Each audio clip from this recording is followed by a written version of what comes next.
Hello, কেমন আছেন সবাই?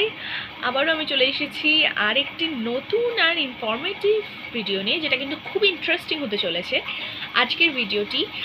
কারণ আজকে আমি না তো কোনো ফর্মাল টার্মস শেয়ার করব, না কলকল টার্মস, না কোনো অ্যাডভান্স ভোক্যাবুলারি আমি শেয়ার করব, কিন্তু আজকের ভিডিওটি as it is very useful are very informative হবে। তো জানতে হলে কিন্তু ভিডিওটা পুরোটা দেখতে হবে। আর যদি আপনারা এই চ্যানেলে নতুন হয়ে থাকেন, চ্যানেলটি সাবস্ক্রাইব করতে কিন্তু ভুলবেন না। চলুন আজকের ভিডিও শুরু করা যাক। আমি ঋষিতা। তো আজকে আমরা এই ব্যাপারটা নিয়ে শিখবো যে অনেক ক্ষেত্রে কী হয় যে আমরা রেগুলার ডে টু ডেলি যে ভোক্যাবুলারিগুলো ইউজ করি সেইগুলো কিন্তু বাংলা অথবা হিন্দিতে বলতে আমরা বেশি প্রেফার করি, কিন্তু এই ভোক্যাবুলারি ইংলিশে কীভাবে বলবো অনেকেই জানেন না। তো আজকে এই নিয়ে আমাদের ভিডিও। তো ফার্স্ট ওয়ান উই হ্যাভ, আমরা যখন কোনো ট্রেনে যাই, এটা কিন্তু খুবই কমন। ট্রেনে ওঠার সাথে সাথেই আমরা বলি যে আপনি একটু সরে বসুন, আমি এখানে বসবো, অর র্যাদার একটু চেপে বসুন। সো এটা কিন্তু খুবই কমন। যদি আপনি ডেলি প্যাসেঞ্জার হয়ে থাকেন তাহলে কিন্তু আপনি জানবেন এটা, যে এটা সবার ক্ষেত্রে অলমোস্ট হয়ে থাকে। যে সেক্ষেত্রে আমরা ইংলিশে এটাকে কী করে বলবো? ইংলিশে আমরা এভাবে বলতে পারি যে can you please scoot over, can you please scoot over. এই স্কুট ওভার শব্দটির অর্থ হলো সরে বসা। Can you please scoot over. তো যদি আপনারা একটু ফর্মাল ওয়েতে বলতে চান তাহলে এরকমভাবে বলতে পারেন could you please scoot over, as we don't know the person sitting there, so we have to be informal, or rather you can say can you scoot over. এটা খুবই ক্যাজুয়াল শোনায়, বাট যদি আমরা বলি could you please scoot over, এটা একটু ডিমিওর শোনায়। So আপনারা এটা ইউজ করতে পারেন। Now the second one we have, এটা কিন্তু একটু হিলিয়ারিয়াস অথবা ফানি লাগতে পারে, বিকজ এই ফ্রেজটাই এরকম। Hypothetically it happens, it's quite so normal. অনেক সময় কী হয়, মানে কোনো বন্ধু হোক বা কোনো আপনার ভাই বোন, তাদের প্যান্টে অনেক সময় চেনটা খোলা থাকে, তারা আটকাতে ভুলে যায়। It's quite normal, but at the same time it's very hilarious আর ফানি। সো আপনি এটা এইভাবে ইংলিশে বলতে পারেন যে your fly is down, your fly is the phrase, your fly is down. So ইংলিশে বললে এটা এভাবে বোঝাবেন। এটা কিন্তু day to day English, so এক্ষেত্রে এই ওয়ার্ডগুলো ভীষণ ভীষণ important. Now we have a very useful term, যেটা অনেক সময় বলি কি আমরা এত ব্রাইট আলো চাই না, অথবা ঘরটা একেবারে অন্ধকারও চাই না, তাহলে আমরা কীরকম লাইট চাই? তো সেক্ষেত্রে কিন্তু আমরা কাউকে বলতে পারি প্লিজ ডিম দ্য লাইটস। ডিম দ্য লাইট মিনস খুবই হালকা আলো, এবং সেটাতে অন্ধকারও হবে না অথবা খুব ব্রাইট যে লাইট হয় সেটাও হবে না। You can say like this. Now we have another one, that is, আমরা এরকমভাবে বলে থাকি না, অনেক সময় সিচুয়েশন এরকম হয় যে আমাদের জামার কোনো একটা অংশ ভিজে যায়, যেটা হালকা ভিজে যায় অথবা ওয়েট হয়ে যায়।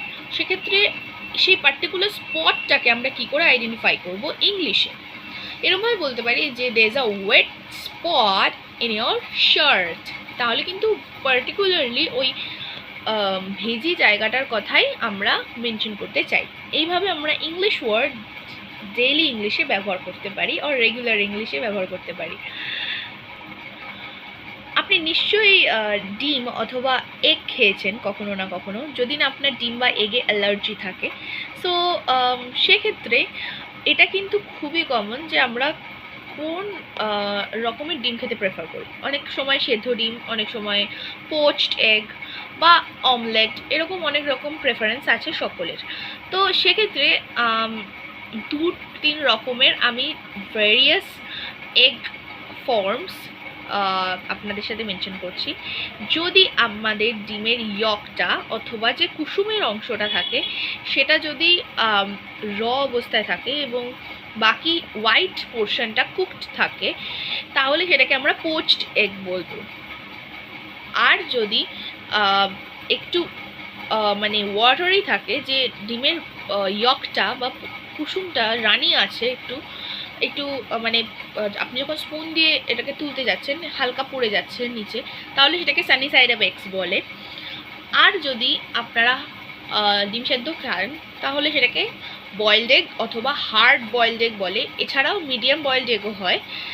সো এইরকম ভেরিয়াস ওয়েতে আপনি কিন্তু রেস্টুরেন্টে গেলে অর্ডার করতে পারেন। I prefer Sunny side up egg, or I prefer hard boiled egg, medium boiled egg, or I prefer poached egg. So there are so many ways. আরেকটা খুবই ইনফরমেটিভ টার্ম আপনাদের সাথে শেয়ার করি, সেটা হচ্ছে যে অনেক সময় হয় যে হয়তো কোনো জল বা কোনো লিকুইড আইটেম আমাদের মেঝেতে পড়ে যায় অথবা টেবিলে পড়ে যায়, ব্যাপারটা মেসি হয়ে যায়। তো যখন ওটাকে আমরা ক্লিন করি, যেটা দিয়ে ক্লিন করি সেটাকে কি বলবো আমরা? এবার অনেকে ওটাকে বলে যে পরিষ্কার করার কাপড় বা ন্যাপকিন। এবার ন্যাপকিন দিয়ে কিন্তু আমরা মপ করি না, ফ্লোর আমরা কিন্তু ন্যাপকিন দিয়ে মপ করি না। আমরা যেটাকে দিয়ে মপ করি সেটা হচ্ছে rag, RAG, rag. So we can say that can you please pass me the rag to clean up the floor or mop the floor? Can you please pass me the rag to clean up the floor or mop the floor? এরকম ওয়েতে কিন্তু আমরা এই ওয়ার্ডটা use করতে পারি। এটা কিন্তু খুবই ইনফরমেটিভ আর ইউজফুল ওয়ার্ড। আপনারা কিন্তু অবশ্যই ইউজ করতে পারেন যখন আপনারা কোনো ইংলিশ কনভারসেশন করছেন। তো এই ছিল আজকের ভিডিও। আশা করছি আমি কিছুটা ধারণা দিতে পেরেছি ডে টু ডে ইংলিশ কীভাবে আপনারা বলবেন। সো যদি আপনাদের এই ভিডিওটি ইনফরমেটিভ অথবা ইন্টারেস্টিং মনে হয়ে থাকে এবং যদি ভিডিওটি এনজয় করে থাকেন, তাহলে এই ভিডিওটিকে অবশ্যই একটা লাইক করে এবং কমেন্টসে জানাবেন।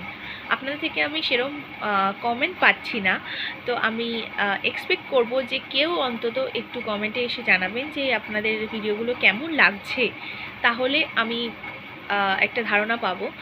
আর যদি আপনারা ইংলিশের কোনো পার্টিকুলার সেশন চান, তাহলে আমার সাথে পার্সোনালি কন্ট্যাক্ট করতে পারেন। there is a course, there are so many course and there are so many eminent speakers in English who will teach you. আর এই পার্টিকুলার সেশনটা যদি ভালো লাগে তাহলে জানাতে ভুলবেন না। Thanks for watching. যদি এই চ্যানেলে নতুন হয়ে থাকেন তাহলে চ্যানেলটি সাবস্ক্রাইব করে বেল আইকনটি ক্লিক করবেন, যাতে এই চ্যানেলের আপ টু ডেট নোটিফিকেশন আপনারা পেয়ে থাকেন। সো টিল দেন আবার আমি আসবো কোনো নতুন ইনফরমেটিভ ভিডিও নিয়ে। ততক্ষণের জন্য ভালো থাকবেন, সুস্থ থাকবেন আর ইংরাজির সাথে যুক্ত থাকবেন। Thanks for watching.